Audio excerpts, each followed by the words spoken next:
This morning I'm going to read from Philippians 3:13 and 14, 13 through 14 that says, "No, dear brothers and sisters, I have not achieved it, but I focus on this one thing, forgetting the past and looking forward to what lies ahead.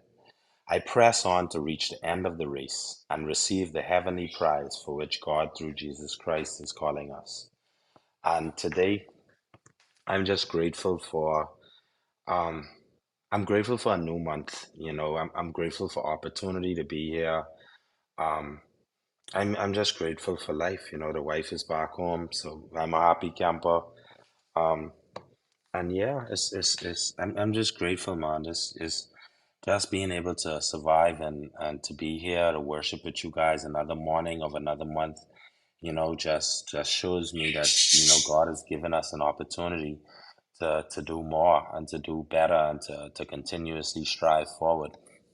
In this particular verse, the author spoke about something that it's so funny because I've read this before in this room, probably multiple times, knowing me, and I could tell you all on my journey.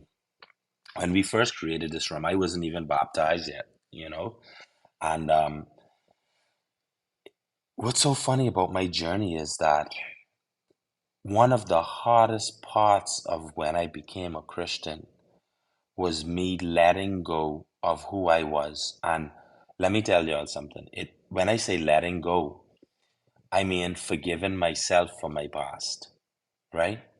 Because it was just something in me. And it was the enemy, basically preaching to you like, man, no, God ain't gonna accept you. You see what type of person you used to be, you see what you used to be into, like you see you was a horrible person, like it's impossible.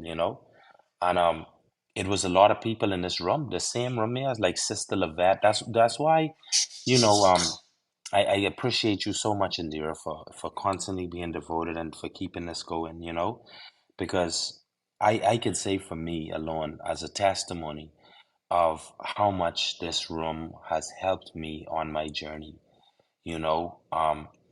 And whether it would be one person in here or whether it was 20 in here, at the end of the day, it was just about the coming into agreement and getting a word from somebody and just having people sometimes just to listen to you, and remind you that you're enough, you're good enough, you're good enough for God. Like don't never think that you aren't enough.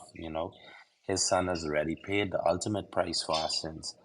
And you know it's something that I battled with for a long time. And Nikki, you said it a few minutes ago, the world is battling with forgiveness.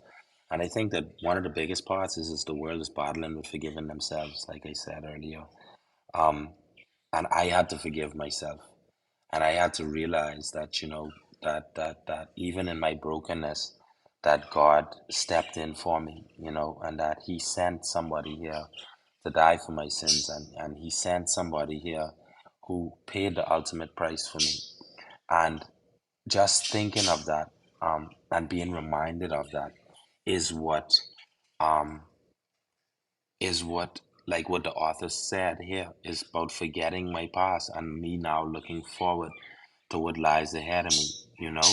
And what he said too, when he presses on to reach the end of the race and receive the heavenly prize for which God through Christ Jesus is calling. And that's exactly what it is. It's about just us now having this way and this lesson and learning how to live with one another, and knowing that, we now can come to God through Christ Jesus, and we will have a heavenly prize one day. So thank you everyone for giving me the opportunity to speak this morning. Thank you everyone for just being here and sharing your verse. And I'm Kerry and I relinquish my mic.